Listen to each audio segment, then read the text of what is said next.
महाराष्ट्राच्या एका मुजोर मंत्र्यानं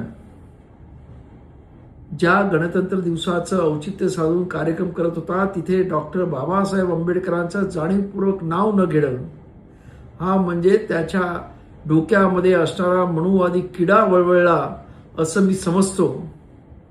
आणि त्यामुळं अशा माजुऱ्या मंत्र्याला माझी मुख्यमंत्र्यांकडे मागणी आहे की ताबडतोबीनं आपल्या मंत्रिमंडळातून हकालपट्टी करा. तसेच ज्या माधवी जाधवने हे प्रकरण उघडकीस आणलं तिला सरकारतर्फे या अशा पद्धतीनं जे वागतायत त्याच्या विरुद्ध आवाज उठवल्याबद्दल तिला शाबासकी द्या. तिचं खास करून तिला स्पेशल प्रमोशन द्या. कारण संविधानाचं रक्षण करण्याचं आणि संविधानकर्त्याचं खऱ्या अर्थानं नाव उज्ज्वल करण्याचा प्रयत्न तिने केलेला आहे. आणि मी माझ्या या छोट्याशा मुलाखतीत सांगतोय की रिपब्लिक सेना पूर्णपणे ताकदीने तिच्या मागे माधवी जाधवच्या मागे उभी राहील.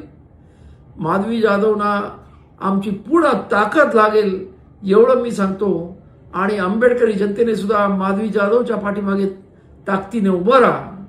खरी भीमकन्या आहे आणि खऱ्या अर्थानं बाबासाहेब आंबेडकरांचा विचार ती घेऊन चाललेली आहे. त्याबद्दल तिला माझा क्रांतिकारी जय भीम.